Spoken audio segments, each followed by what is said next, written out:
So I already did it. I did what I'm going to ask you to do, which is really simple. I need you to share this, man. Thank y'all for being with us today. This is your boy Strick, and you're watching Strick City Live. Thank you for everybody watching in the replay. Guess what, man? I have a crazy show for you today. This is going to be one that I will tell you this. I'm going to have a real good time doing this particular show, only because I'm very fond of my guest. We met several years ago, and man, we just been kind of being friends for a while in the music scene here, and dude's got a wealth of information when it comes to music and how it happens all over the world. But before I get to him, I want to get to you. What are you planning to do? You know, you've been watching the news and you about to get $600, you know what I'm saying, in your bank account. Is there any way you can send some of that my way? Can I just ask up front for you to share with me? Hey, man, the stimulus thing is crazy. Like, what are we going to get? Jennifer, what's up? Thank you for hanging out with me tonight. And we're going to talk a little bit about music, but I had to kind of start with that as an introduction, only because everybody in the whole country is probably feeling the same way. I want that $2,000. Like, if they could figure out how to get us $2,000, I'm all for it. You hear what I'm saying? And I also want to do this. I said it a little bit earlier, but you got to share this and take the time to also go to my YouTube page. So in the description, there's a button for you to subscribe to my channel. So let me say it the right way. Subscribe to my YouTube channel. If you just click that button, it'll take you so you can say yes or no to subscribe. I need you to hang out with me. So with that button, you can also hit the bell and it will send you notifications every time I go live, so you will not miss a Strick City. I don't want you to miss it. Like, if I'm on, I want to be on with you. Why not, right? So without any further ado, I want to get right to it tonight, because we will probably talk for a while. I mean, we have a lot to talk about. I met Dr. Panion probably, I don't know, man, about 15 years ago. He actually came into the studio for the first time, advertising an event that he was doing. And I tell you this, like, after that first meeting, we were friends ever since. So he actually, I was doing radio at the time. He was promoting something that, you know, he thought my audience would kind of resonate with. So we just kind of worked it out so that every time he had something going on, guess what? He actually came to Strick's show, and I appreciated it. But more importantly, we developed a friendship over time. So anytime he was doing something, and then, of course, I know his background, I'm going to give him an opportunity to share some of his background tonight. So you'll be up on who Dr. Henry Panion is. Because just because both of us are in Birmingham doesn't mean that neither of us are international. Like, he's like big time, you know what I'm saying? So without any further ado, let me quit talking about him and bring him on. Dr. Henry Panion. Like, sir, how are you doing today? Doing great, man. How are you? Man, hey, I was trying to big you up as much as I could. I'm so glad to have you on the show. The last time I had you on the show, we had a little technical difficulties. Like, my microphone did not work. You remember that? Oh, absolutely. Listen, I would tell you, like, how embarrassed I was, but, you know, it's live, so you got to do what you could do. Like, once you go on, you are just on, right? Yeah, you handled it well. It was fine, you know, and I said, man, you know, early on, first couple of shows, I'm coming on to support you, and everything was falling apart, you know, and I have a statement I always tell my students. Technology is great when it works. When it works. When it does what it's supposed to do, the technology is great. Now, some of that night was, of course, operator error. I take the blame. I can't blame the system. It was completely me. I did some updates to my system, and including my microphone, and didn't do the right testing to be sure. I tested it, but it didn't come through the right way. So by the time you got on, I updated my system and no audio. So I would tell somebody, every live that I do, there's a problem somewhere. Like, I don't know, it's an issue somewhere, and you just kind of have to go through it. Had to go with it. Now, so as part of what I said in your title, so now we're talking about something live, and so you're a producer, like you produced, you are a composer.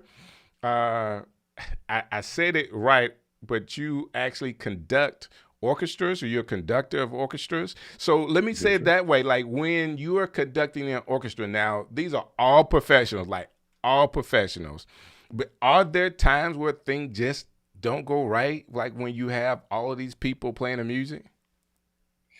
Uh, there are times when it can go very, very wrong. But the goal is to never let that happen, or never let the audience know that it happens. Right, right, right. I'll never forget when I first started conducting Stevie.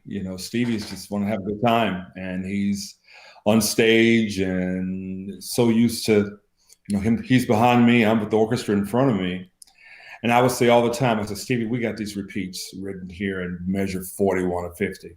I said, you just can't vamp that forever. I said, I got 50, 60 musicians, and they're expecting a certain thing to happen. But we worked it out with technology. It's a cool thing that we do. We learned how to kind of fix that. But early on, man, it was like Stevie would laugh. He'd go, my bad, my bad. I said, yeah, but you Stevie won and I'm not. So Right, right, right. I need this to work. But yeah, it can go wrong. But usually with a professional orchestra, you rehearse it enough that you hope that it won't end up that way. So in this case, like when you say professional orchestras, and I can only say this because I have a little bit of time with my wife playing in Tuscaloosa for their orchestra, and when she plays, is more of a machine. I try to equate, me having issues, but I'm a novice at doing streams, but someone that has actually have a seat on a professional orchestra. These people are well trained. They're almost like machines. They're going to play what they see, and everything has to be done to the T. Am I correct? Exactly. I mean, if you have 75 people on the stage, and the last time I conducted the Tuscaloosa Symphony, actually Kim played in the flute section. We actually Yes, had sir. 75 musicians on that stage, and you rehearse with an orchestra. You practice with a football team or a Okay. sports team. That's those two words we need to think about. So Okay. rehearsing is actually, you need to do it in rehearsal exactly like it's going to be at the night of the performance. Right. Uh, when you're practicing, right? Well, things can kind of go all kinds of ways. You don't know how it's going to go, and that's the way it's supposed to be, but not in a rehearsal. And Gotcha. that's the difference. And so with a professional orchestra, usually you have it scored. It is scored. So they know and they expect you to be on point with everything that you're going to do with them. They really don't like many, many changes. Right, right. I get it. I get it. Now, you mentioned this earlier, and before I get to this question, I got to shout out my man, PJ Spraggins. He's checking in with us. What's up, Doc? What's up, Strick? And shouts out to you, man. Thanks for watching tonight. You mentioned Stevie there for a minute now. You actually was his musical director. Like, was this like one of the tours that he was doing, or basically anytime he goes out with an orchestra, he's calling you up and saying, hey, Dr. Panion, I need you? That's it. The latter. I've been Stevie's orchestra conductor and arranger for 28 years now. Wow. Uh, Countless world tours. And most of the times, in fact, a lot of times when there's something going on with a recording or something like that, or performance where he's performing to a track or something like with the orchestra, I've written it. That started out with one of those things where I thought it would just be a temporary one-time event, and was just happy to have Right. have him call in and say hello. But it's amazing how it's turned out to be such a long association. Man, that has to be really, really cool, especially when we think about his contributions to the music industry and to our lives musically. So there was a post the other day, and the post was, I mean, people do this all the time. You can only pick one. You got to, you know, a day drive or whatever, and there's Marvin Gaye, there's Michael Jackson, there's Stevie Wonder, and there was one other person. And people, who would you want to listen to for a day, like 24 hours, like if you're traveling somewhere. And I was thinking about it, like his catalog is just bigger than some of the others. Now, Michael Jackson's King of Pop and all that, and he has some big hits, but his catalog is not like Stevie's catalog as far as the difference in the music that he has. Like if you want to go to, if you want something pop, guess what? He has something pop. You know what I'm saying? Like he did a song with the guy from the Beatles, just like Michael Jackson did. Like that's really one of my favorite songs from him. But he just has so much stuff out. Evident, there's so many songs that Stevie has written. Our show, for example, our show that I do, the orchestral show is called Natural Wonder, and it's a 3.5 hour to 4 hour show. No opening act, no intermission, and we'll do 32 songs. I think I've written about 80 or 90 of those songs for orchestra for Stevie. Wow. And it's really interesting. You talk about the other artists, and it's not necessarily to take away from any. Not artist, to take away, not at all. You're right. And through the association with Stevie, but even with some of the artists like the Whinings, where that I really had the first big break working with the Whinings, was just that their catalogs, their songs. When I first listened to the Whinings, it was like their lyrics, like everyone else, was just so amazing. What did you do with them? Where did you start with them? The Whinings record was the first big record that I did. The Let My People Go album. I arranged that record. That was the first, when they first were signed with Quincy, and that was the record that won a couple of Grammys. I did not know that. Yeah, it's been long. So I was actually, that led to everything. Do you know how much of a Whinings fan that I am? Like, I had this one tape when I was in college, and it was a tape, like cassette tape, that shows you how young I am. And it was the Whinings at Carnegie Hall. Yeah. I started with them in 80. I'm not going to tell you the date. 84, I think it was. I got you. But I was in graduate school, actually, and I had a chance to really just work on that record, and I was introduced to them at a church convention, believe it or not. And I would do the orchestrations and arranging for the Pentecostal Assemblies of the World's conventions. And these conventions in the summertime, you could have anywhere from 15 to 17,000 people at a convention. This is when PTL was big and all of that. So I remember one convention, they were the guests. And every year in the summer convention, there would be a big gospel guest. And the guests, I would take their music, take their hits, rewrite them, and actually for them and the choir and our orchestra, and they would perform. Had a chance to do that. They loved the arrangements. And then literally 2 months after that convention was when Quincy Jones signed them. I get the phone call to do that record. And that led to a lot of other opportunities, as you can imagine. And I think it may have led to even, Stevie calling me at UAB. I think he had heard, about my writing from Quincy Jones.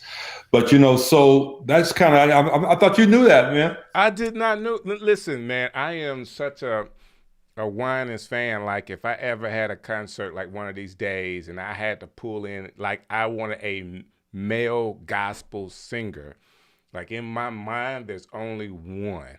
And I'm not taking away from anybody. Like, I want to respect everybody that's doing music, but there's something different about I guess when Marvin Wine is like when I started really getting into gospel music, they actually led the way with it being a little bit more contemporary for me.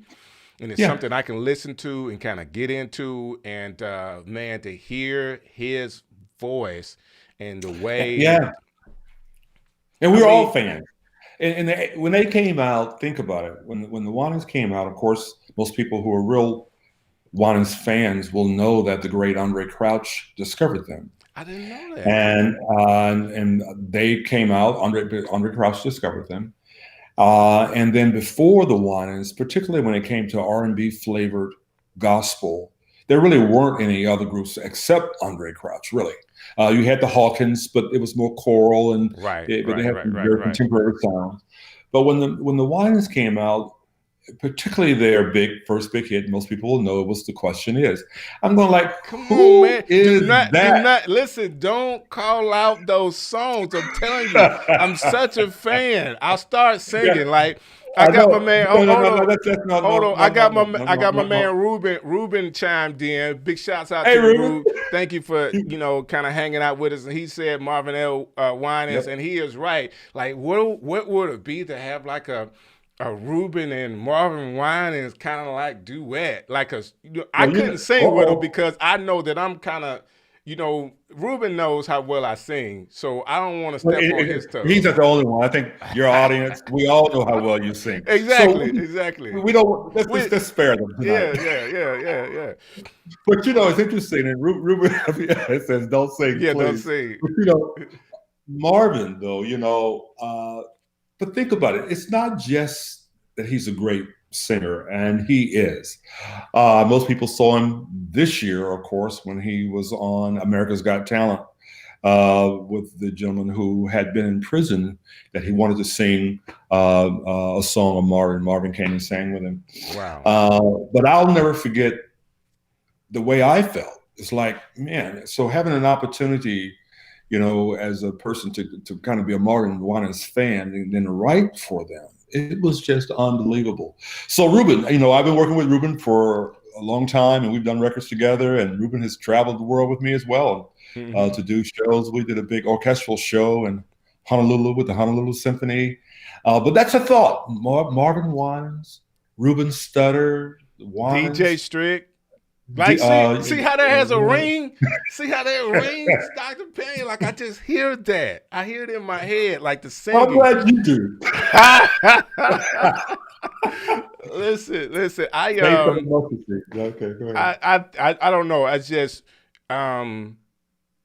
again, not to knock anybody else. Yeah. I just, I didn't know that you had a chance to work with them. I think I talked about it in my intro when me and you actually started. It was the Clark sisters when you brought them to town, and you came to advertise the event, and man, we just kind of hit it off. Of course, I mean, who don't know who you are in the city? I already knew who you were, but then for my audience to kind of mature enough for you to say, hey, I think your audience could benefit from this show as well, man, we just really went down that road of always kind of, you would come and do interviews with me and talk about some of the things you were going on. I always appreciate you coming through. Well, I appreciate that, man. I think that, one of the things I have always tried to do is I've always loved all genres of music. I mean, so early on, I didn't realize that loving these different genres, from classical to jazz to rock to pop, and basically really being a student, a sponge of these styles. I had no idea early on, like everybody else, I just love the music. We sit around and read the album jackets, drop the needle, and play it from beginning to end. Just had no way of knowing that those experiences early on would lead to my, conducting these major symphonies over the world, doing classical and then doing jazz and then doing gospel. And just all these, and then with some of the most iconic musicians whose names that we have often heard. So so I think that for me, I just feel really, really blessed and fortunate, really, to have had the opportunities that I have had. That's great, man. Well, I want to do this really quick. I want to go to the comments. We had Nomation Music. He actually asked a question, Dr. Panion. Let me see if I can change this around. I think so I can read that. Yeah. Mm-hmm. So his question, kind of size this down so I can see. Mm-hmm. Do I have a YouTube channel? Do you ever? He wants to get more of this information from you as far as what you're talking about. He started to arrange, like for his high school band, and of course he wants to, I guess, figure out how he could arrange better. Do you have a way he can kind of get in contact with you or see some more of your stuff? And I want to say something. Put that back up if you could, Strick. I really want to comment on that, particularly for our young musicians who are in bands. I did an interview, actually a podcast just last week that I will put up for people to hear. But I talk about the experience I had starting out in marching band writing. But you can go to a number of places. You can go to henrypanion.com. One of the best things to do, you can go to henrypanion.com, but you just Google me. I know people, and you'll see the various things that I've done. But I really want to comment on the arranging. I was at Alabama A&M, and I was drum major in college at A&M. Strick, you probably didn't know that. Yeah, we talked about that before. Yes, sir. Okay, all right. Well, but one of the most important experiences I had at A&M was to be able to arrange for the marching band. Gotcha. And I was an Earth, Wind, and Fire, and still am, Earth, Wind, and Fire fan. Just that whole Maurice White production, the whole idea of the horns and the strings and the vocals and the harmonies. So I did this arrangement, and that really set it for me, because once I'm drum major and I'm at the Magic City Classic, I'm conducting on that field, and here in Legion Field, which was packed, even when they had the double deck, it was packed at the Classic.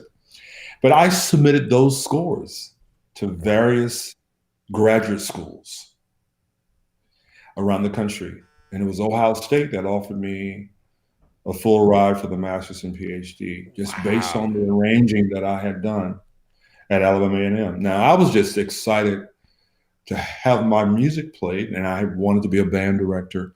And I had been in marching bands and bands really since early on. I mean, and had been in band all the way through high school and all through college. In my last year, I think it was my junior year, was when they played my arrangements. And that set the tone for me being able to do everything else I wanted to do, you know. So I was really happy to see that comment from that person. Said they're in band. I think they're at FAMU, and they're actually arranging.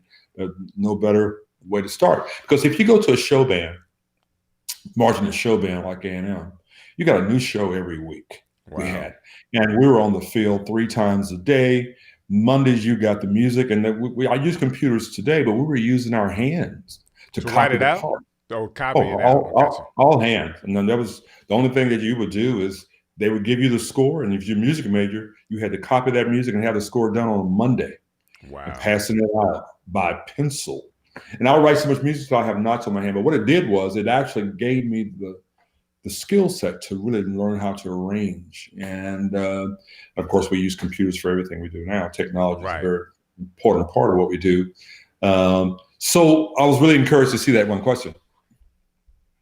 So he's also saying to you that he remembers writing by hand as well. That's, I guess, a part of what they're doing. But I know even in some of our conversations, some of the tools we've talked about that you use to score stuff now, like the technology has kind of taken over and kind of made it simple for you.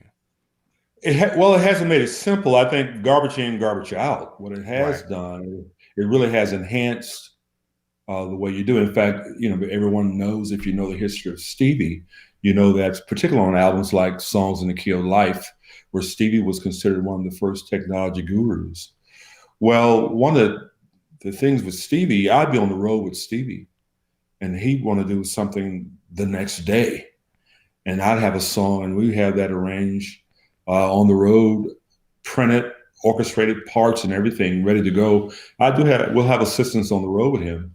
But there are many times I'd be in a country that I had never been in before, and I'm thinking I get a chance to tour, see the place, and all of a sudden I get this phone call from Stevie. He'd be like, Henry, I would like to do this number. And his catalog is so vast that it'd be nothing for Stevie to do something. And there'd be times in the concert that he'd just go off on a little ditty on piano doing something, pulling up a song that he's just filling off one of his many records. And then or songs that are not recorded. He said, "Can we do it tomorrow night?" And I'm back in the hotel room that night arranging. But the technology really has enhanced the things, and we teach that. We kind of teach students how to use the technology to enhance your musicianship. Wow. And that's really, really important. The technology doesn't take the place of musicianship. It really can enhance. Can enhance it. You know Yes, what you're doing. exactly. So Big Rube came through again with a comment saying he want to shout out Dr. Bradford for the instruction on the hill. You know, he went to A&M as well. You know, I know you absolutely. You know, I know it. Yeah, so that's really Uh, cool. So you've done so much, Dr. Payne. We can talk about all the stuff you've done with Stevie for so long, but you in recent, I guess last year, basically received some awards and some accolades outside of, well, I was gonna say outside of music, but it's not. It's actually you did a documentary about yep. Dreams of Hope, which is about the violins that were actually used, and you know more details about it than I do, so I don't want to mess up the story. But the documentary actually Yeah. won some awards. Tell me about that. Well, it's really, really interesting. I was invited to participate in a commemoration and celebration, as it were, of violins that were recovered and restored from the Holocaust. These are musicians who would have died and would have perished in some of the concentration camps had it not been for the fact that they were musicians. So imagine people being herded off to some of these concentration camps, Jews, and pulled aside just because they could play and they would play in an orchestra. But some of those violins were survived, even if they did not survive. And that's a gentleman by the name of Amnon Weinstein in Tel Gotcha. Aviv. His father, Moshe Weinstein, actually started this Violins of Hope. Birmingham hosted that, and I did an opening concert featuring those violins. We started out just trying to do an archival video about it. But I got so captivated about that story and the parallel story of triumph over tragedy Mm-hmm. that and it became the story that a great filmmaker friend of yours and mine by the name of David Macon came on this project. And we actually co-directed this program, a documentary. PBS picked it up through American Public Television.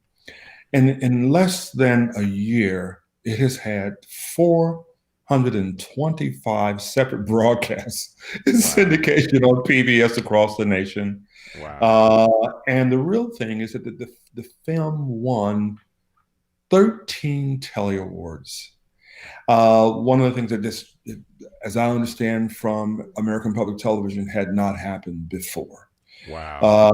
It's the film now is still on PBS in syndication, but it has been now is playing in Paris and Prague and in Amsterdam and in other places, London. And it's a story that it's a parallel story about the plight of African Americans in the civil rights movement. Okay. And the parallel struggles that are similar to what the Jewish people suffered. Went through. And there's also this triumph there when you think about how the 16th Street Baptist Church was beautifully restored, bombed, then beautifully restored. So were these violins that were destroyed and the people in those lives. So it has these stories, these double entendres, these double meanings. And I'm just so honored and who knew? That's a phrase that we will use. Yeah, who knew that it would resonate around the world as it is resonating? It's unbelievable. Well, one thing that I like about this particular story, Dr. Panion, is not only have your work allowed you to walk through certain doors, certain opportunities, but in that, like people don't know that you have a team of people that actually go with you to do a lot of the work that you do. So when you get a gig, you're kind of like MC Hammer. There's a whole bunch of people behind you that's doing the work that's always there. But I want to mention, you mentioned his name, David Macon, great filmmaker right here in the city of Birmingham to do that documentary. Not only are those awards, Yes, you guys work together, so it's not only something that you absolutely. were awarded, but that was something for him as well. And I know him personally, like you, great guy. but to have such talent right around you that you can pull on, that can Yes. do stuff on such a high level. Not only I'm him, so glad you said that. And I'm so glad you said that, because sometimes we don't really celebrate our own.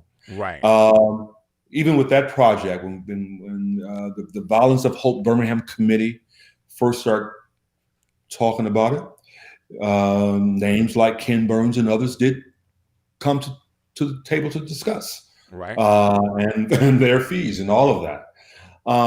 But to have my own recording studio with capable engineers like James Bell, whom you know is my chief engineer at right, Audio right, State. He's also chief engineer at UAB, and able to come in there. And James been working with me since '98 and can mix and understand what I want to do sonically. right, And sometimes even my own studio, I don't go. I just show up because James has already got it done. He said, "What do you like about this? What I like about that?" But to have a full staff that if we go and do a show, like the Indian Outreach show we just finished with the Nashville Symphony, well, the whole team goes, and so we can go and produce the entire thing. But most of those people are here, right. virtually all of them, and it's just been really, really great to have that level of talent around us. And it does take a team. You know, we had the phrase "it takes a village," Right. but just top notch. You know, and those of you who know a James Bevel mix, I mean, Right, you know, what can right, I right. say? You know, Right. I mean, there's some people that are bore operators, and there's some people that are engineers, and there's a clear difference. there's definitely There's one a of the clear things we like to difference. say at Audio State is this: it's not in the gear, it's in the ear. There you go. There you go. I like Yeah. that. So to go a little further with that group of people that you work with for the Dreams of Hope, I want to be sure I get that name right. But there was a young lady that was featured, in my understanding. Yes. I want to say Catlin. Am I pronouncing her Caitlin, name? Caitlin Edwards. Yes. Caitlin Uh, Edwards. and that was the most poetic aspect of this production. I was asked to write a concerto that would be a piece for violin, featuring the violin and orchestra. And I wanted to write a piece that would be reflective of uh, the Jewish people and respectful of the Jewish people. But I wanted to have it, you know, my own flavor, as it were.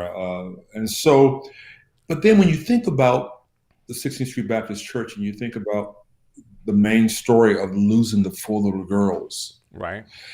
and we talked about having this famous violinist and this famous violinist come in and be featured, and this famous violinist come and being featured. And I knew how talented Caitlin was. She had finished her master's. She was a student at the School of Fine Arts, student under Right. your wife, actually, Right. Kim, Right. Kim there, and Kim's orchestra there. Right. She had done a recording with me. People don't know that Caitlin had, when she was in high school, had recorded with me and Yeah. Israel Holton Israel and Houghton. Darlene Peck on a record that we did. I remember that. You remember that? And then she went off and got a master's, and then went off to Chicago. Recently featured in the Lion King. The Lion King. That's the name of the movie. Yeah, the Lion King movie. She's on violin. But anyway, she's from here. It's So hard to keep up with her, to be honest with you. I can't say, because she's really doing a lot. I will say yes, she is. this. I will say this. She has a Christmas song. She's featured on PJ Spraggan's Christmas song, and if you hadn't heard it, it is great. Like, it's one of my favorites right now. Second to my wife's Christmas song, of course. But Caitlin did a great job on that Yeah. song, and very talented. But again, from right here in Birmingham. Yeah, right here in Birmingham. And so she's featured on, it's called Solo, it's called Dreams of Hope for Solo Violin and Orchestra. And you can go to my website or go to dreamsofhopebham.org, and you can kind of find it there on PBS stations. But just amazing violinists from right here. And, you know, and I have to say this, you know, in these circles of orchestral music, you know, we should say that we don't see the representation of color Right. in orchestras across the globe. So usually when I'm conducting an orchestra, it don't matter in what continent, basically there may be one or two in the orchestra, and for sure, you know, Gotcha. I'm the one on the podium. but to have an artist as talented and as musical as Caitlin is on violin, to be able to make that speak, and representing from here, it's just wonderful. I can't say enough positive things about her. Now, saying that, we talk about all the stuff you've done and how you put the Dreams of Hope together.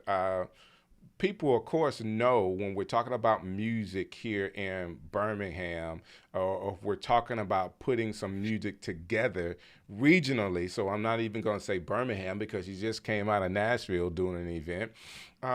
We have the World Games coming up in 2020, and guess what? Dr. Panion is going to be leading the effort when it comes to the entertainment side. Can you kind of explain like your role with all of that? Sure. I've been appointed artistic director of the World Games, and I'm just really, really honored. The World Games will have opening and closing ceremonies that I'll be working with, and there's a team of folk. Producer of that is Miss Rashida Leroy, whom another person I can't say enough positive things about. Just a really talented individual who is a real go-getter and event planner, for lack of a better title. But I'll be working under her and the World Games organization. But the World Games will take place in 2022 here in Birmingham. Birmingham got the contract many, many years ago. And the World Games will take place always 1 year after the Olympics. And they feature mostly sports that would not be in the Olympics. I think there's a little crossover. We will have 100 plus countries represented, and I think about 4,000 athletes. And so the typical kind of opening closing ceremony that you would expect to see like at an Olympics is what you see at the World Games. Gotcha. So we'll be writing all the music for the opening and closing ceremony right now. We're doing a theme song that you will hopefully we'll have out this spring, a year before the games open. We'll feature some noted Alabama artists. I'm writing with a few, and I hadn't got my call yet, Dr. Penny. I mean, did my assistant get the call? They hadn't talked to me about. It must be on that stack of things that you haven't had a chance to respond to yet. Right. But we're really excited about that because our goal is to feature all the notable Alabamians such as yourself, Strick, on this track that we will have, and so I'm gonna say about it right now. I think you'll be pleased when you see some of the names that we will have on this song. That's what's up. Yeah. It's Rube actually commented, and he's going to be part of the conversation tonight, I guess. Appreciate you hanging out with us. But he says, big props to you, Doc, because it's always a fight with the big music companies when you tell them you would like to use people from Alabama. And, of course, you continue to do that. So I had to give you props. It's really interesting. Thank you, Ruben, and thank you, Strick. But typically, let me just say this. As with anything, it really is about relationships, and so we talk about, and I don't want to name drop, but when you talk about Stevie, there's a long list of artists in the R&B industry who are names that I've had a chance to work with over the years, and in gospel. So typically, I usually pick up the phone and will just ask some of these people if they will do this with me or they'll be on this show with me, and it always leads to other shows. And I think that so I think that plays a part in it, and I think having an opportunity to do some things, and then when you record with someone like Stevie, and then you got the records out there, they go like, or an orchestra, they know some of these named orchestras from around the world.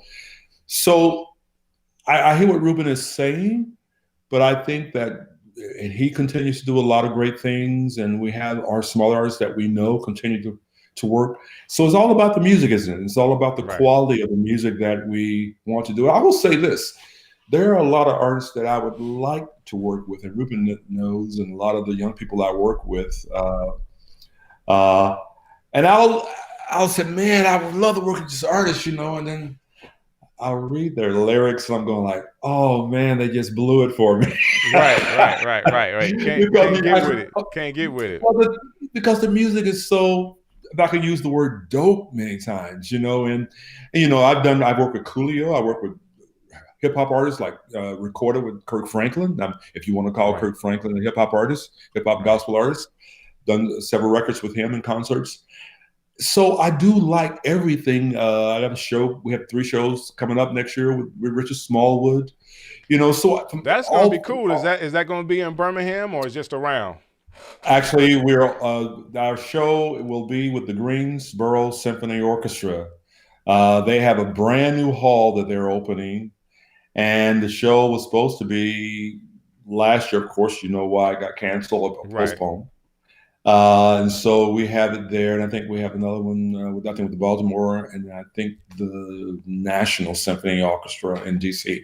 So just 3 shows with him that we have planned. So I got to stop you right there because we started a conversation out, and you kind of threw me something with the Whinings, and my eyes got all big, like, you work with the Whinings, but based off of what you do, to marry what you do with the music of Richard Smallwood, man, that has to be like a bucket list thing. I did stuff with Stevie, but because people that don't know Richard Smallwood don't know how much of his music, how we want to say it's universal. It's universal. I mean, you take a song like Total Praise, come on, and man. Everybody from Episcopals to Presbyterians to ecumenical to heathens are singing that song. Have sung Total Praise, know what it is, but but the detail, the musicianship, and I'm not saying it right, please correct me, but how he actually put that song together, not the performance of it, but the writing of that particular song, this kind of separates him in gospel music because I think it's more of a universal sound. Well, I think that basically all of Richard Smallwood's music is very musical. And so therefore, it's like Stevie in many ways, and all the artists I try to work with, their melodies are lyrical, if I can say that. The harmonies and textures are rich. Their rhythms, and what happens as an arranger and orchestrator, they give me so much to work with.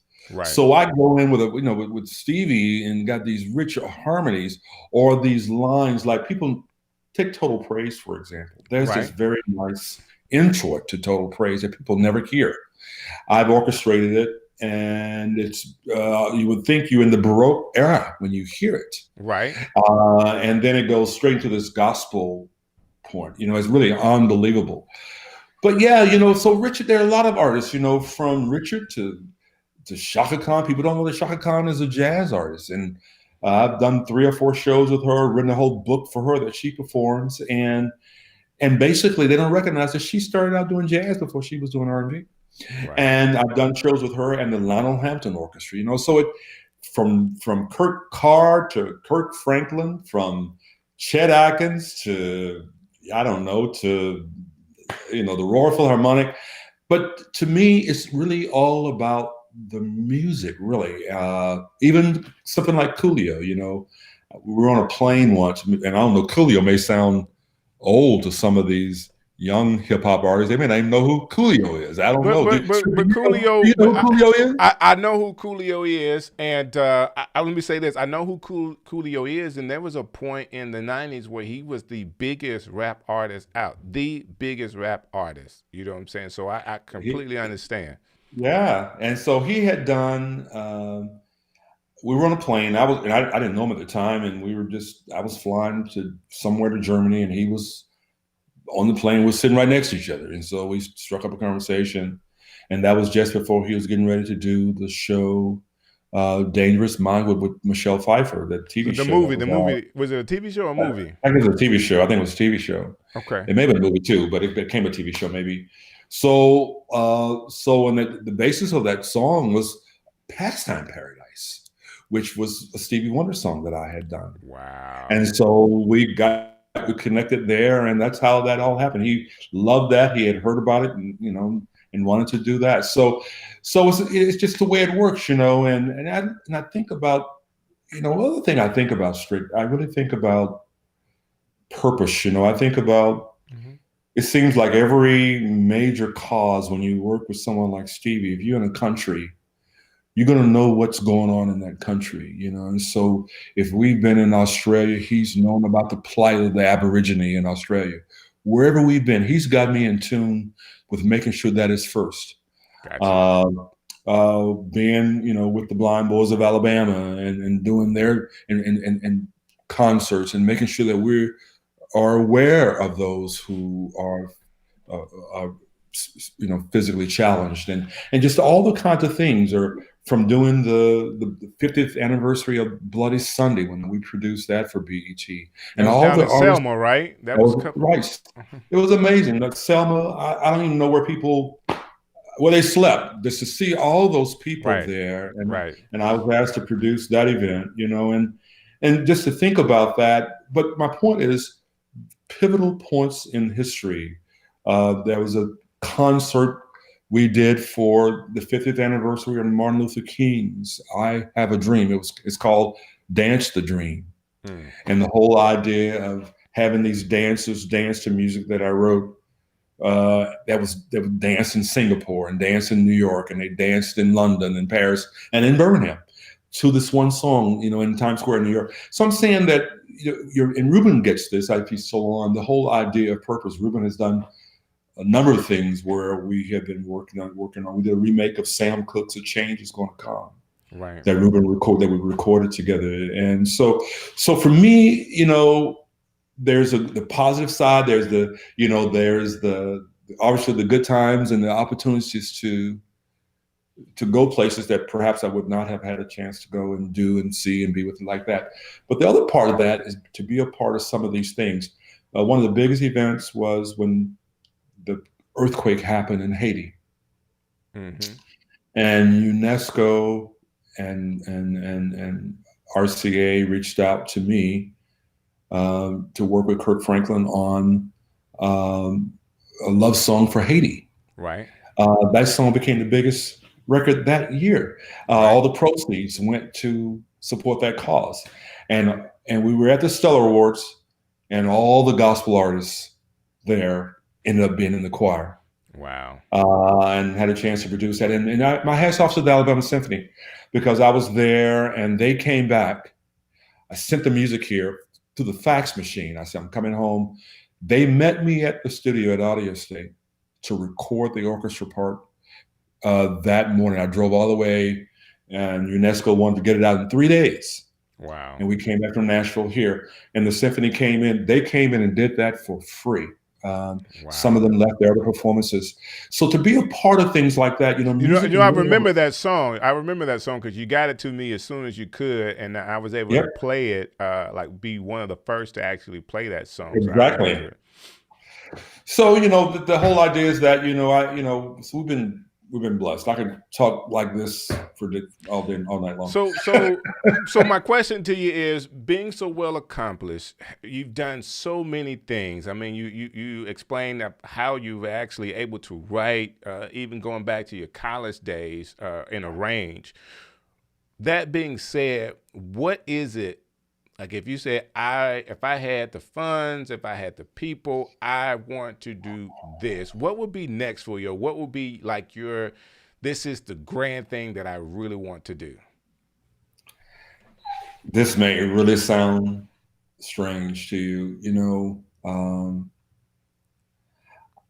I don't really know how to answer that. I used to think about that, obviously, early on. But usually by the time I take a break, and the phone's ringing for something else. Right. And I'm sure there are a lot of artists I would like to work with. I haven't thought about it. I was asked this question recently.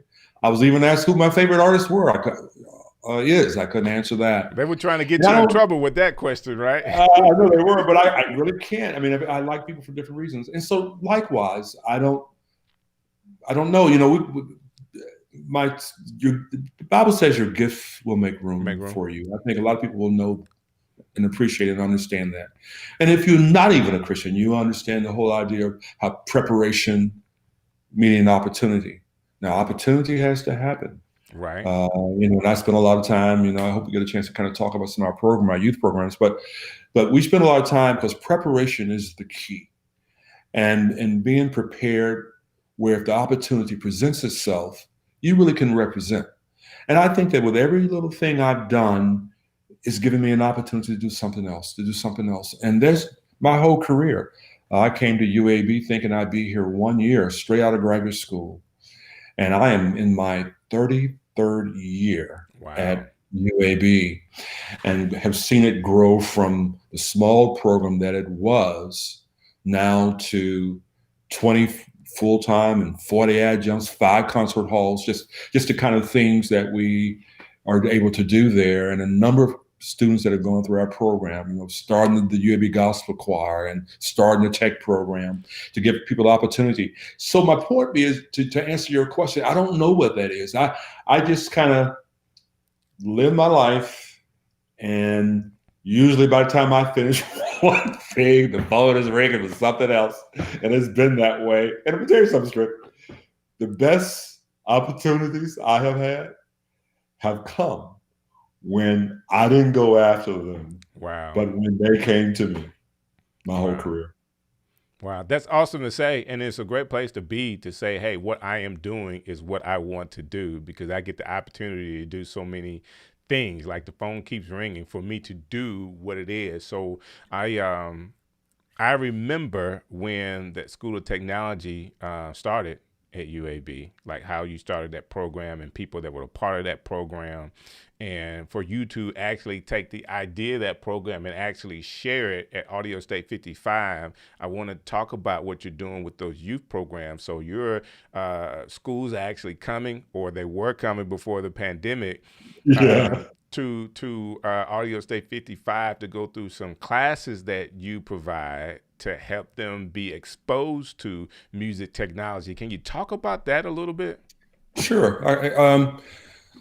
So we recognize that if a student wants to be the next Jay-Z, I'll just throw that out, whomever your favorite producer is, the next Beyonce, the next whomever. Um, there's no pathway. If they want to be, we talk about the next engineer. If they want to be the person mixing the video and lights for the Super Bowl, or if they want to be Hollywood producer or film designer, or how do they get that? Right, What's the path there? right, And what we discovered was that a lot of disadvantaged young people, and in fact, sometimes not just disadvantaged, but a lot of people were just not having the requisite skills to get into the program. And the truth of the matter is, the way we designed our program, you had to apply to get into UAB. Then after you get accepted to UAB, then you have to audition to get into the music program at UAB.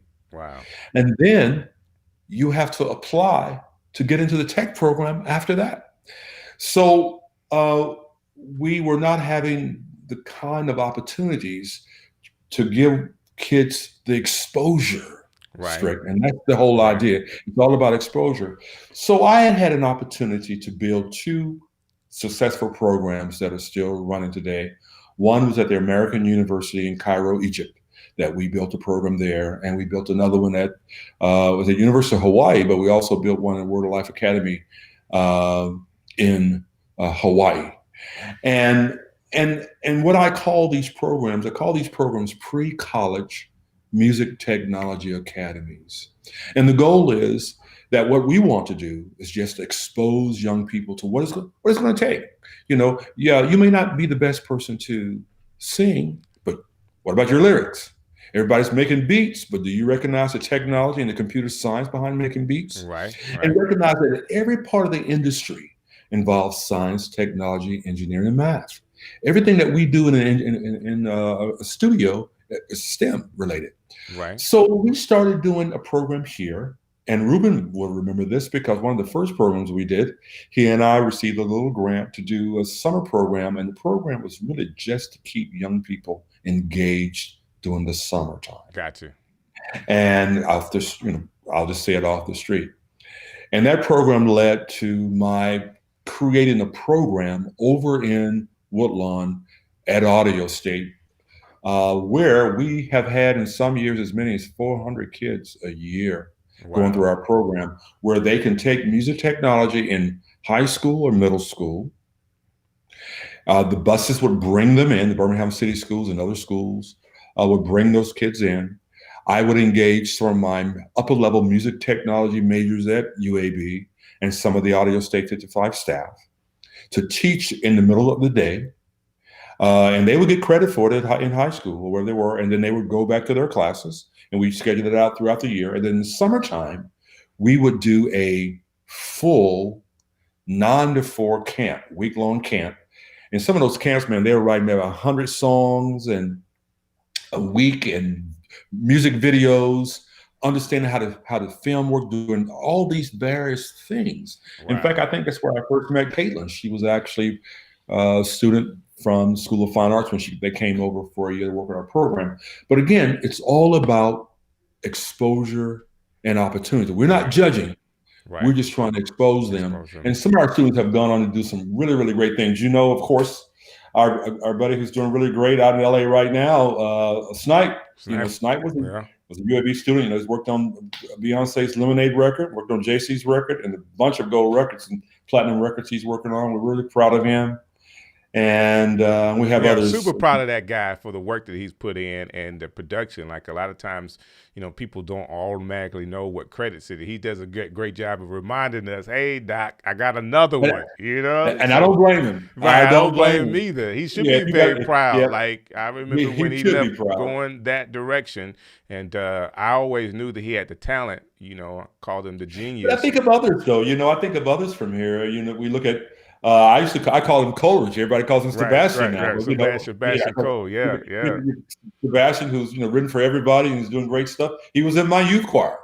Wow. At my youth pink choir. You know, you look at Eric Matthews. The list just goes on of young people who've come through our program, gone on to do great things. Some in graduate school, kids doing opera. Some teaching college. One of my recent students who's right now on the faculty at Belmont, endorsing various companies, so it's really, really good to see these young people coming. Hey, this is a comment from Rube again. He says, Doc, you probably don't remember this, but when I met you at the Alice Stevens Center, or while he was still a student at A&M, he told you that one day that you guys will work together, and now look at God. You know what I'm saying? So this was when. And I don't remember, but that is so amazing because Ruben is one of the things. Has a great heart of gold and loves A&M, loves our state, and what a great voice. And I there's a song that one of my favorite songs is a song I arranged for Ruben off of the Return album, If Only for One Night. And I love Luther, but you got to hear this version of Ruben singing If Only for One Night. I'm with you. Go check it out. But the thing is, Ruben, I can see us riding and my kids riding in the car with you. You know, I'm in the car. My kids want to be in the limo with you, right? Right. And then with Uncle Rube, and we're going to a luau in Hawaii, just some of the opportunities and things that we've done. And Ruben still calls Alabama, his home. So, Ruben, I don't remember that, man. I don't remember meeting you, but I'm so glad I did. Dr. Payne, I could go on and on with stories. Like you got stories with all these people, but I got stories of us just hanging out, which is one of the things that I think, because, there's a lot of people you do business with here in the city. But it's different when, hey, I'm just out and about in the neighborhood. You guys got a concert. I just want to come hang and see everybody for you to do that. I mean, we were at the filling station a couple years ago. Just, I don't know how random it was, but we just, went out and had dinner. I mean, no big deal. And I'm sharing that to say that, sometimes you can get caught up with, you mentioned it earlier about relationships. Relationships are so important because, man, if you can go hang out with somebody and have dinner with them, you could do business with them. Yeah, this is what we do. It's not who we are. Right. I think people need to separate that. We do music, we run businesses, and I'm a professor at the university. But if you know me, you know that I want to have a good time. I want to clown around with you, and don't have to be pretentious about that. Right. We're going to talk about Greg. Greg Fillingham. I listen. We got so much. I'm taking my time with all of this information, Okay. I but don't want you to say hell. I don't want you to say I Strick, haven't forgot. you No, I got it. I got it. This was gonna be a long conversation. I knew it when I got started. I took me a nap today just to be ready. There was man, it was probably a year ago now, if not longer or less than a year ago. Kim and I was in California doing an event with Smooth Jazz, and I got a chance to meet Sandy Shore, who is the leader of smoothjazz.com, and she's like the sweetest person. And we're meeting all these people, bass player from Nathan East. Yep. You know, I've heard the music because of Kim. I've seen the guy's album covers. I know about Foreplay. I met this guy and his piano player for that day. I'm like, man, this guy looks so familiar to me. Like, why do I feel like I know this guy? And over the years, even though he's a piano player, I would almost say just a piano player, but he was a piano player, but he did so much stuff with Michael Jackson that you saw his face in concerts. He was probably in that movie last what was that? The last Michael Jackson movie. This is it. I think he was in that as well, just a small piece, but his personality is so big. You will not forget him. And man, I got a chance. Kim had a chance to play with them, and it was so cool because, you know, in this case, all the artists and everybody is together, and there's nobody's big. We're all working together at this compound, and people are coming and hear the music, and it was really, really cool just for me to be a fly on the wall. And I think it was my man Wes. Wes has a show. He interviewed Greg, and now you're bringing him to the city, and I need more details because you're not just bringing him for an event. This is something that's going to be like something longer than just one day, right? So Greg Fillingham is actually coming to UAB, and explain the details on that for me. So if people don't know, Greg was Michael Jackson's MD, and that's probably not a record, and I'm going to say this, and I was quoted in an article, and this is probably not any exaggeration or hype. Greg may be among the most important keyboardists of the modern recording era. So, and I'm not joking. I mean, when you just look on any TV show, you look on any album. I mean, the production. I mean, you just name the name. You're talking about a resume that's long. It's just unbelievable.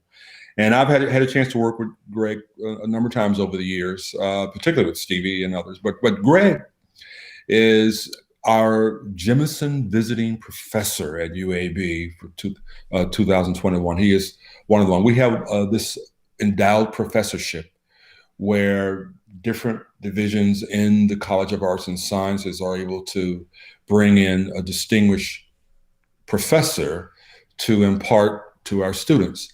And over the years, we've had a chance to bring in record presidents from RC and others that I've brought in over the years. And all across the spectrum. They could be educators, they could be pedagogues. But thank you, John. I think it's Sean. This is it, as he mentions. But Greg has been on every single major record like that, from Herbie Hancock to Eric Clapton. I mean, you just name it.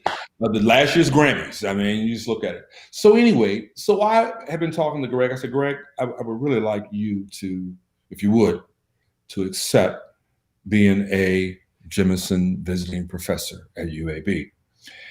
And I said, what would it entail? I said, well, the way the professorship works is, we kind of bring you in 3 or 4 times a semester. We work with your schedule.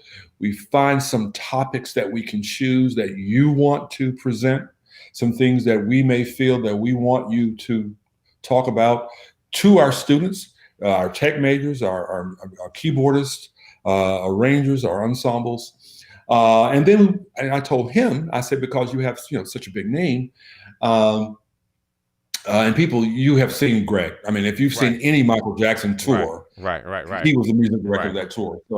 So I said, well, we can even talk about that experience. I mean, most people would never get a chance to talk with someone who's run what may be among the most important musical tours in history. So just talk to the general public about what you do, your journey, and a lot of things like that that are human interest. And then there may be a bunch of keyboardists who want to know about some of the technical things, how you're playing, and things like that. So we have devised a whole series of lectures, seminars, interactions that we will do. Now, because of COVID and the pandemic, we are working out how we're going to do them, how we're going to do those. And the truth of the matter is, because of COVID, Right. we'll probably have larger audiences on some of these because we'll be able to do them virtually. But Wow. we will do them, and so we're working that out now. We will announce the schedules specifically after the first of the year. But he will be working with us throughout the whole semester.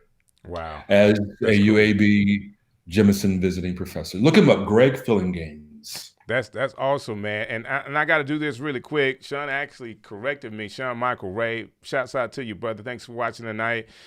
He gave us the 2 keyboard players that was on This Is It, but I think you kind of helped me out to say I know I've seen him in some documentaries and behind the scenes stuff with Michael Jackson, but you never want to take credit away from great keyboard players, especially ones that were in such a historic event like This Is It. So appreciate you, Sean Michael Ray.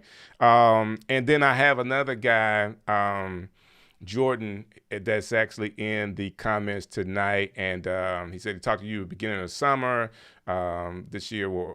He's a saxophone with his saxophone instructor, Mr. Rice, and I've truly been inspired by your work, efficiency, and intelligence and creativity. So big shouts out to him. Yep. I'm sure you're familiar with Jordan.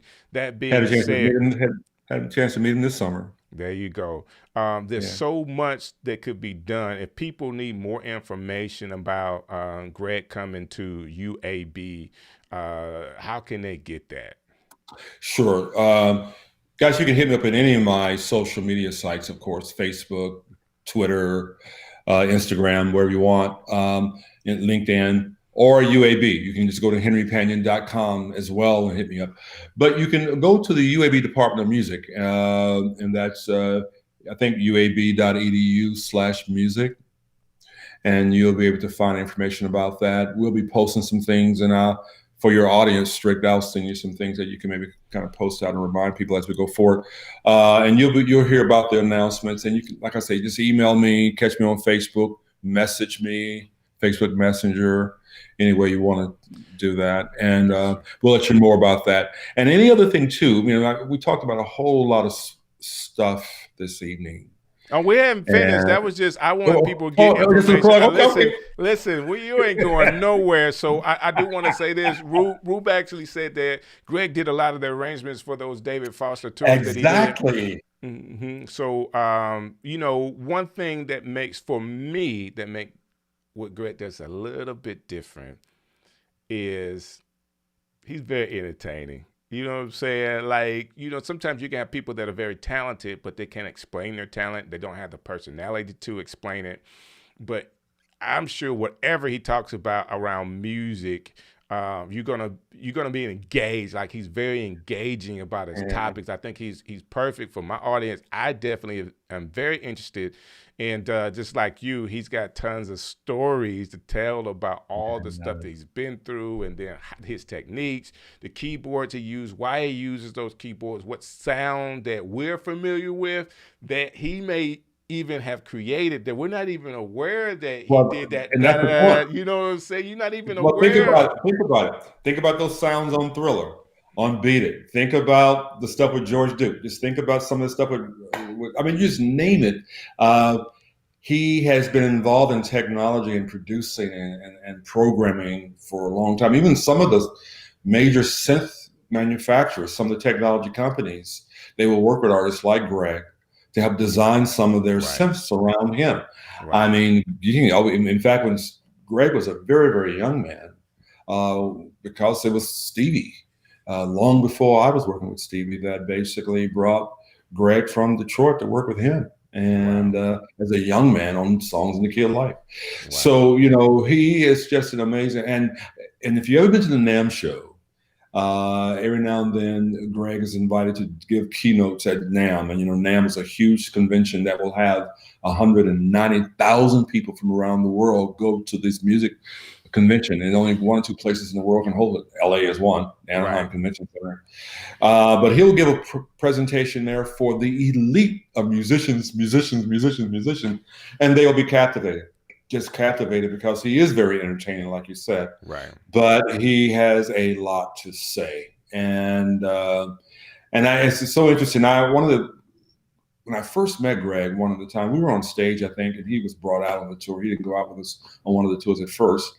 Brought out on the tour, and I think we're in Belgium, someplace like that. And I see him and Stevie on stage, just maybe doing a battle of giant steps. So just going back and forth, battling each other. I'm going like, who is this? Right. And I had not met him before, and so it's unbelievable, his talent.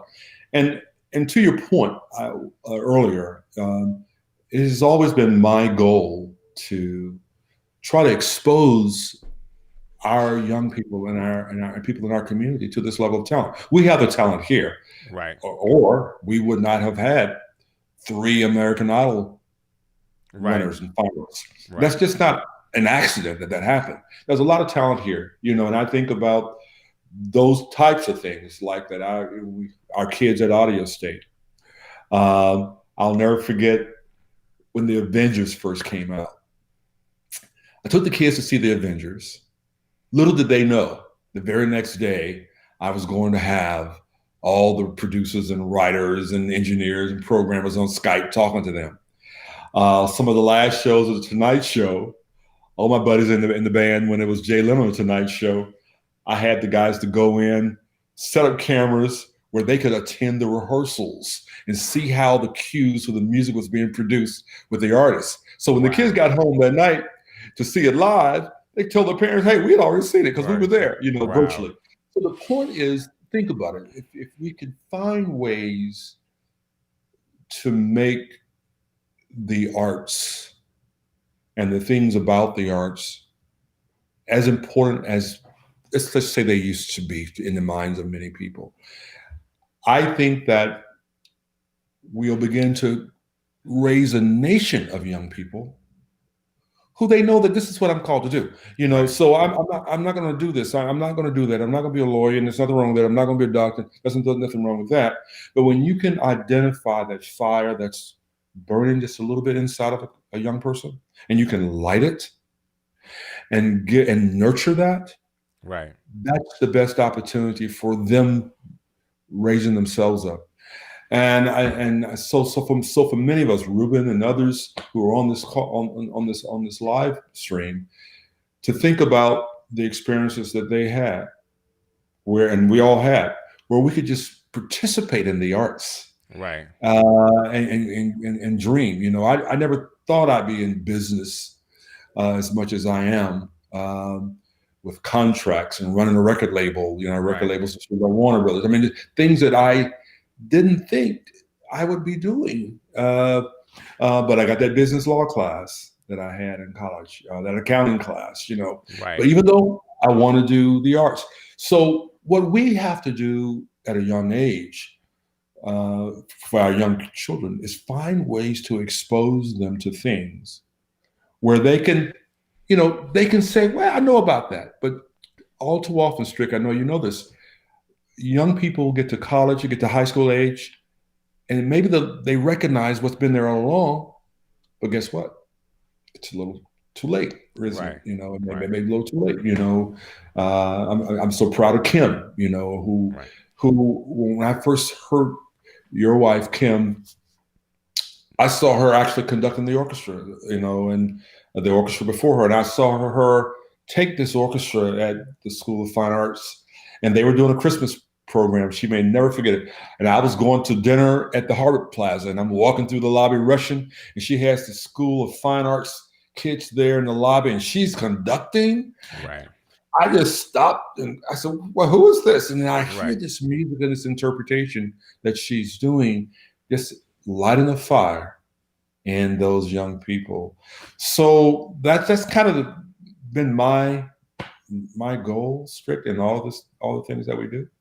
So with that, I am with a group of recently have joined a group of content creators on YouTube. Mhm. And with this group, we're all teaching each other how to be better content creators. Like Mhm. it's a guy he's out of Hawaii. His name's Doc Rock, and he has so much information about YouTube, how to do it. Diana Gladney is another one of the leaders, and basically Mhm. she knows all the gear, everything you need to get set up to go. And you know how important it is right now, based on where we are in this pandemic, that Mhm. connecting virtually is like one of the biggest things. And the people that know how to do it and know how to do it well have advanced themselves during this time and will probably be the leaders even coming out of this pandemic as far as the field of communication.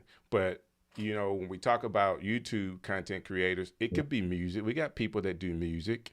Mhm. It could be, if you're a singer, I feel like it's one of the best places for you to go um, when you're an independent artist on the come up, because you actually have a place where you can freely archive your content for other people to see.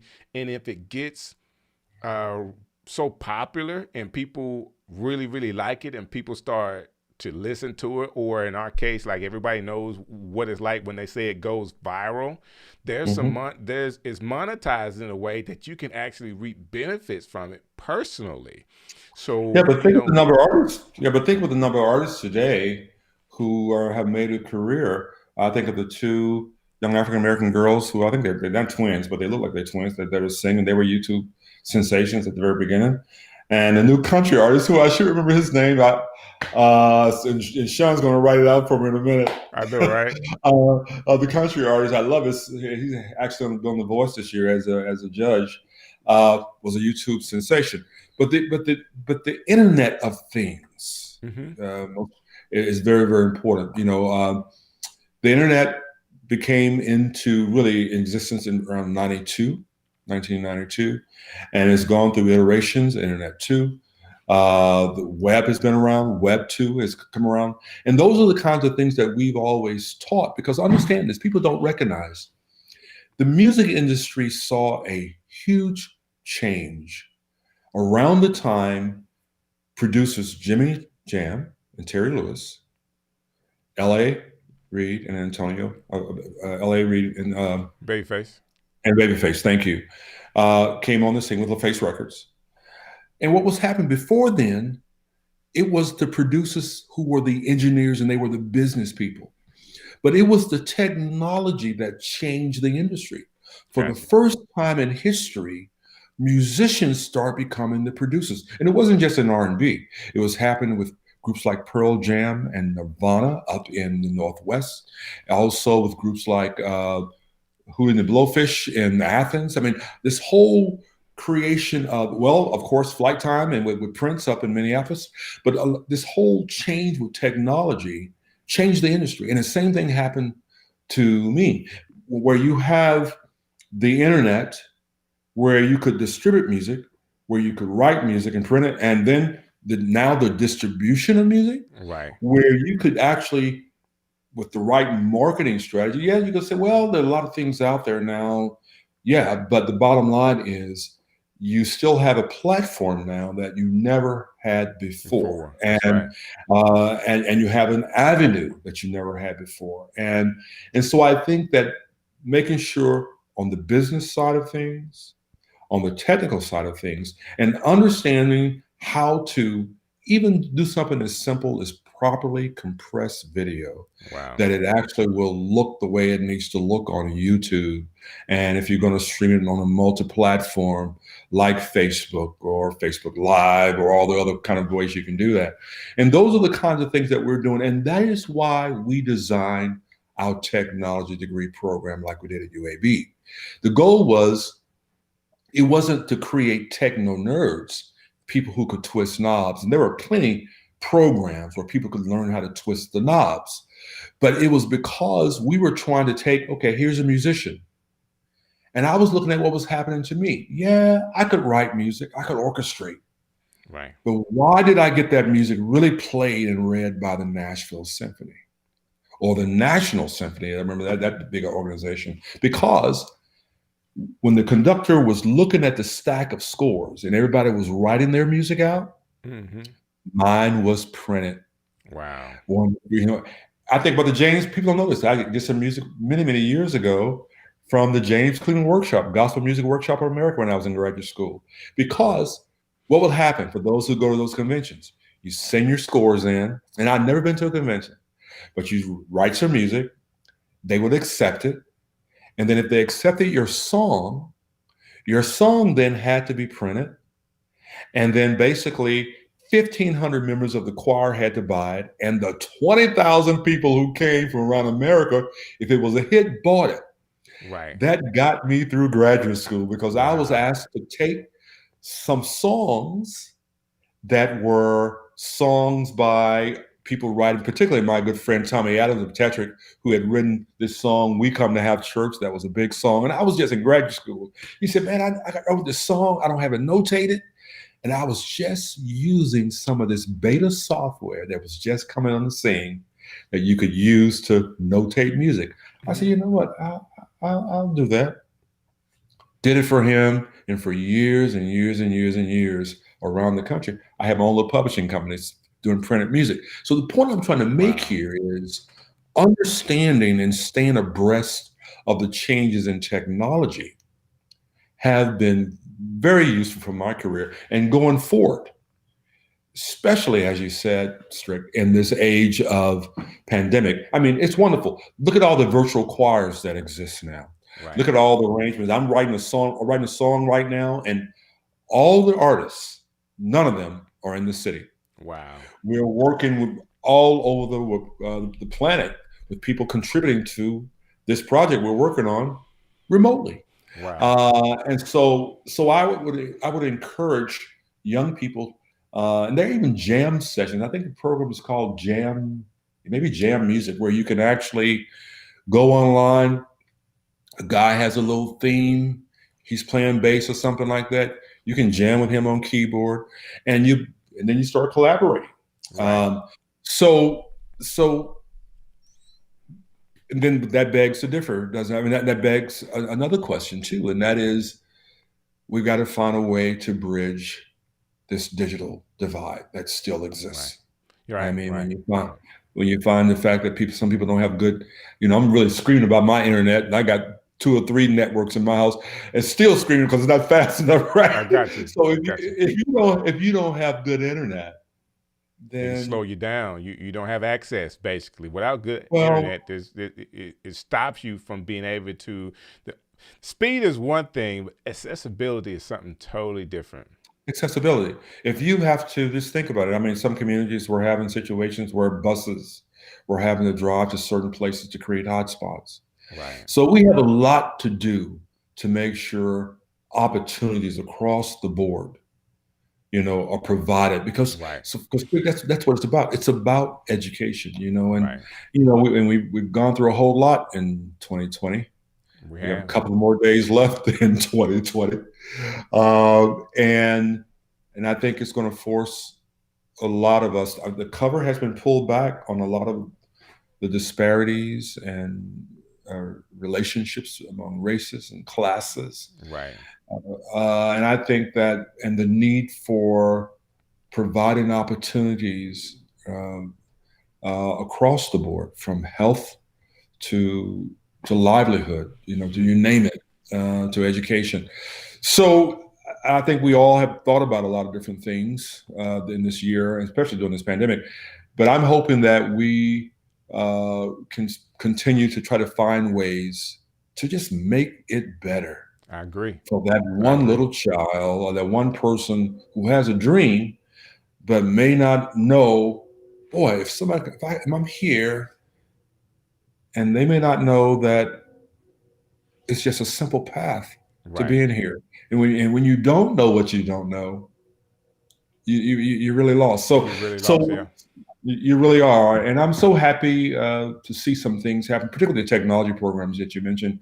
We have one in Macon County that we have worked with Apple and the Macon County School System to build a whole lab there for the kids in the Black Belt. So that lab's been up a year, and we're working Even with your Southern. support in building the lab, even at ASFA, like Yeah, I'm of course exactly. supporting you. I forgot about the lab at ASFA. Forgive me. Yeah, Yeah, the program, the computer lab, music lab that we did at the School of Fine Arts. Um, but in Baton Rouge, we're doing one with Southern University that's great. because universities are recognizing the need that if we're going to train uh, and raise the future, then it can't be that we're just looking at kids who are applying at their freshman year, right? Right, We've got to reach them way down right. and just expose them, not judge them, expose them. So that's kind of where we are I with want to this. say this really quick to you, for people that are listening, and their parents, their children, or they know children that could benefit from an opportunity like when it opens back up for kids to be a part of your camp, or schools open back up and they can be a part of what you're doing at Audio State 55. How can they get more details on that particular Yeah. piece? Yeah. If you go to audiostate55.com, there is a link there where you will see our summer. It says summer camp, but really it's about a whole year program. And in that camp, there's a Woodlawn Music Technology program, and you'll see a description of that. Now the flyer's up because we haven't updated because we didn't do one because of COVID and all of that. So it's not updated, but that information is relevant. You can go to Audio State's YouTube channel. And I would love you to go there. If you go to Audio State 55 YouTube channel, what you'll see are some of the videos and the production of what the kids have done over the various years that we've had, some of the songs they've done in the nature of our camp. I think there's actually one video that kind of goes in like a little trailer of what we do in the camp there. And the purpose of that, it really is about trying to give these kids an opportunity. And like I say, we'll have a number of kids, not just certain groups of kids, but from all over who will come to try to be part of our programs. But we have to do more of this. And as we have to expose them and pique curiosity at grade school age. Kindergarten is not too early even. Right. And she is right. And one of the videos I love is a song called In the Sun, one of the kids. Look for that video. Gotcha. Because that video actually has three elementary kids who are in our camp who participate. It's the cutest video, and I always feature it. But it's on our site. You'll find it there. Gotcha. So that's the nature of that. Gotcha. So let me ask you this question. Aunt Stella chimed in on the comments tonight. She wants to know if you know our cousin. So he's a music producer named Oak Felder. I do not. Not ringing a bell. Not ringing a bell. That I tell you this. I appreciate you taking the time to hang out with me tonight. I don't take it lightly that you would say, "Hey, Strick, I would love to be on your show," especially after you coming on early. Like coming on so early, I appreciate it because I believe when people give me their time, they're doing it because they trust me. In that case, I was doing all I could to do what I really teach right now. I want to tell people, like, no matter how unready you feel, press the button. All right. So pressing the button and actually going through that gets us to a moment like this, to where, in all intents and purposes, the quality is good. The sound is good. We're able to do multi-switch interview. You're at home, I'm at home, and it took me a little time to get there. But if I was so concerned about it being ready for NBC, I would never be where I am now. But the content's there. And my hat's off to you, Strick. I mean, and not just blowing smoke. I mean, when you were on the radio station and I would tune in recognizing that you were reaching an audience that needed to be reached. And it was just the freshest radio show. And I just really appreciated what Thank you. you do. And here's the thing, and you're the real deal. You're not faking it. This is who you are, and you've been doing it since then. So I'm really, really honored that you've been trod and true and into your calling, and really have a place uh, for what people need to hear. I mean, always positive, and and it's so interesting. I'll never forget growing up. Thank goodness for Andre Crouch, man, because I have to be honest with you. Because some of that gospel music I used to hear my folks listening to, I I'm like, man, I'm understand. going like, I don't know. I'm in the riding the back seat. I said, y'all got to change that. Nah, y'all killing me. Right. But no, I get it. I'm the same way. I'm joking in part.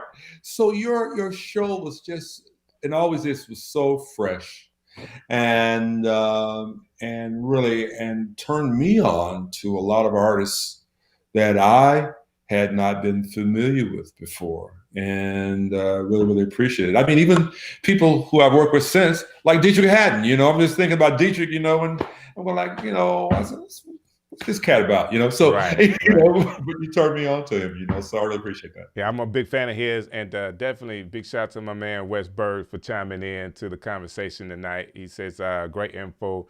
Thank you both.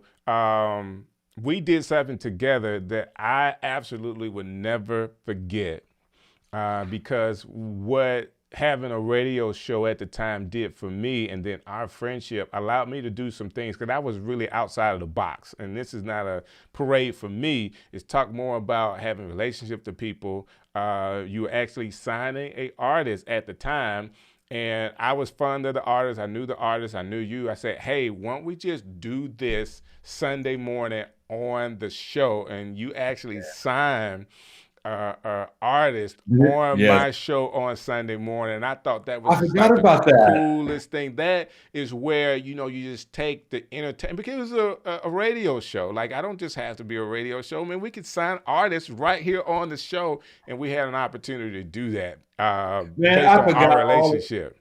I forgot all about that, and thank you so much, because her record blew up, Danita Gibbs, and the record opened up, and basically she debuted at number 14 on Billboard, and it's been so. And this was actually Curtis Glenn. This was Curtis. Was it Curtis? It was Curtis. Yeah, I was on your show with Danita too. I guess. Listen, yes, you came on with Danita a lot. It was multiple times you came on with Danita. I mean, because I still, like, if I listen to that, I remember it was a year or so ago, I pulled it out and started listening to it. I called you and said, man, you know what? I want to remind you, this was some hot music, and it's still relevant to this day. Curtis Gann and Free to Worship. I forgot about signing them. And we got a project we had released on them too, actually. But you remember it was when I did I think you saw them when I did the Birmingham celebration of gospel. Exactly, I remember that. And you came through, and just, natural Henry Panion fashion. You coming through to hang out, and you hear some great music. Like, hey, I didn't talk to these people, because not only that, you had the other guy group. What was their name? What was their name? Because they performed that night. On stage, Johnny and I can't remember all. They was going to tell us what their name. They had a cool name too. In fact, we cut a national anthem on them, did a record on them. Why can't I remember? It's a shame. They were on the show that we did with the Clarks. Clark Sisters was in town. Ruben was there. You had them open up, and I think Danita was on that as well. The concert. You did another show with me. The rapper, the gospel rapper, at Faith Chapel. You forget who that was? Who was the gospel rapper? Canton Jones. Yeah, Canton. And so we've done some stuff together. I got your back. Yeah, but I was there for Diedrich too. Like when you had him come through, that was a big night for me, because that was something that I always say, church misses it around classic, and that was one of the first and last time. But the place was packed. Church boy. My wife just ran upstairs. Carol, thank you very much. She said church boy. Yeah, don't forget about church boy, man. We both would be in trouble. We mess up and forget their name. That's what's That up. is We too go funny. way back. And you know So, what? And they have this great sound too. You know, I love man. their sound and their flavor. And we didn't release that record, but we got a whole record on them that we never released. The band sort of went separate ways while we were in the middle of recording that project. You know, and you think about a record. It took us over a year Got you. and a half to do Danita's record. Right. We wanted that record to be just right, and it Right. really makes me feel good when I hear you say things like you play it, you pull it out. Boy, things still sound great. I hadn't heard it in a minute, but I put up still bumping in my car, and it's like it sounds great because here's the deal: a record lives forever. Whether you're working on it for Stevie Wonder or for whomever, that record is on that shelf for the rest of your life. Right. So you have to spend the same amount of time in that. And the quality that we had with the writers and Danny Mosley, who worked with her on the vocals, our artist manager, Tammy McKisson, who basically just kind of shepherded her all the way through. What about Overflow? Overflow, The jazz group, group. the jazz group, you know, with the great record on them. So we have some amazing talent here in Birmingham. We always have. And one of the things that really has been our goal, you know, and here's the deal, and I want to say this clearly to people. It is not about making someone a star. I will often have people ask me, they're not interested in the journey. They're not interested in the craftsmanship and the things that I've done all my life and still do. You know, my kids know. My wife knows. My family knows. You know, the way I write and the hermit I become in a project, and Gotcha. what they've had to endure to be married to an artist. I'm a professor and an artist. You know, so. But the point is, it's not about being a star. Right. I have traveled around the globe, and I praise God in many ways that early on my experience was with someone like Stevie. And I've worked with a long list of major stars, you know, from Aretha, you know, all down the line. But early on, Stevie really let me know that it was about the music, even with him. And if anybody could call himself a superstar, it's Stevie Wonder. Right. We have traveled 32 hours to go to just here and there to get to one place like Brunei, just for Stevie to sit and say, Henry, hey, listen to this song. Come off stage. Hey, have you heard this? You know, if I meet with him and we're doing a show, we did a concerto. He wrote a concerto a couple years ago that we did in LA last year before. And it's a score about that thick. Wow. And it's all about the music. It's not about stardom. Right. So I can't make you a star, but if you have something to offer as an artist, there really is room for your gift. That's good. You know, and there really is. And that's what we try to do, prepare people so that, yeah, if you're going to be a singer in your choir, do that. You know, if you are going to be a band director, do that. With all the things, your aspirations, don't shoot for this and that. Let that be your aim. Just shoot to make yourself great. Right. See, that's the difference between great and being a star and being famous. True. That's true. It takes a lifetime to become great. A whole lifetime to become great. Wow. Fame and fortune, it may come, it may go. Yeah, it's one of my favorite lines. I actually heard it on This Is It Michael Jackson thing. He says, fame is just an illusion. And that people that you're trying to go after something you will really never get. And if what you actually get is a cage, you know, where you can't go anywhere, you can't do anything because people bother you. You know, it really should be about your life purpose. Yeah. Your life purpose should be something bigger than just serving yourself. You know, at the end of the day, like, are you here so you can have a lot of money and a lot of people know you, or are you here to help a lot of people? And all these things can be added onto you. We know that. And so it's not that, you know, you just kind of do what you need to do. You do need to prepare yourself. You do need to take the time. You got to put your 10,000 hours in. You can't get around that. You got to put your time in, and there are no shortcuts. There's no shortcuts. You know, there are no shortcuts. and just chip away at it. And I really think that the paths and the doors will open. But on the flip side, we do have to provide ways of giving people opportunities. I love what Kim has just said. One of the greatest takeaways for the evening: there is room for your gift. Thank you. To quote me, there is room for your gift, and I really do believe that. And it doesn't happen overnight. It doesn't happen overnight. That's right. So work at it. Be happy, be dedicated, be devoted, and have this kind of unparalleled tenacity. That way you can just kind of stick to it. Don't let anyone tell you no. Don't let anyone kill your dreams. Wow. Now, I'm not talking about wishful thinking. I mean, if you just lay there and you're dreaming about something, well, it may just stay a dream. But you have to do something. You first have to have a dream, right? And then and you have to be able to see that, and then you have to flip that so that dream can become reality. So you have to work at that.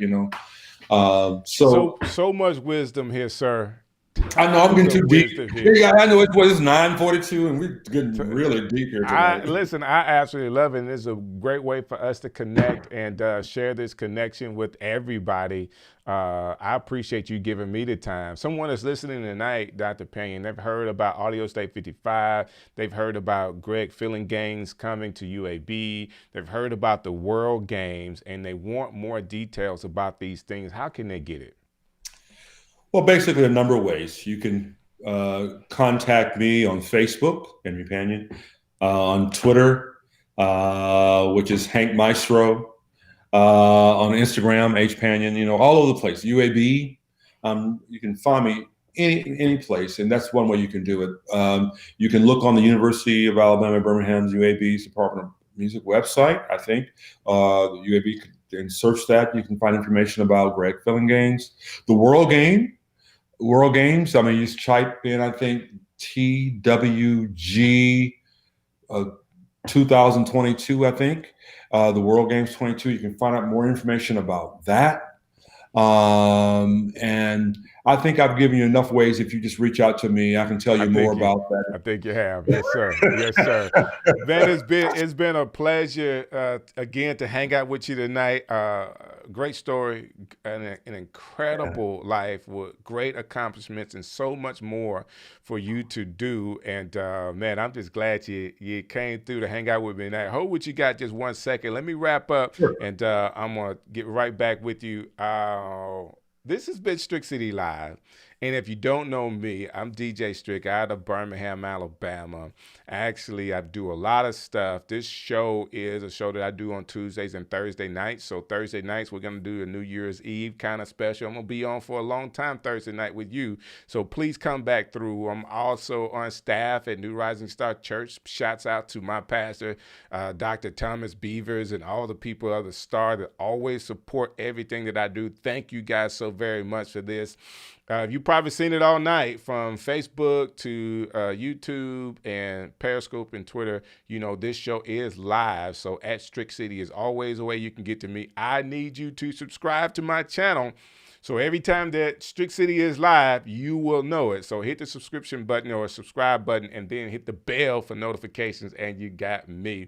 Thanks, my man, Big Rube, for hanging out with us tonight and chiming in. Wes Bird, Sean Michael Ray, my wife, Kim, and PJ Spaggers. All you guys for making comments tonight. Thank you for being there. And, man, what a great night. Great guest. And if you don't do anything, share this with somebody you know that's in the music industry that wants to go further. There's a wealth of information in this video that can help them tonight. So God bless you guys. Thank you for being a part of Strick City Live.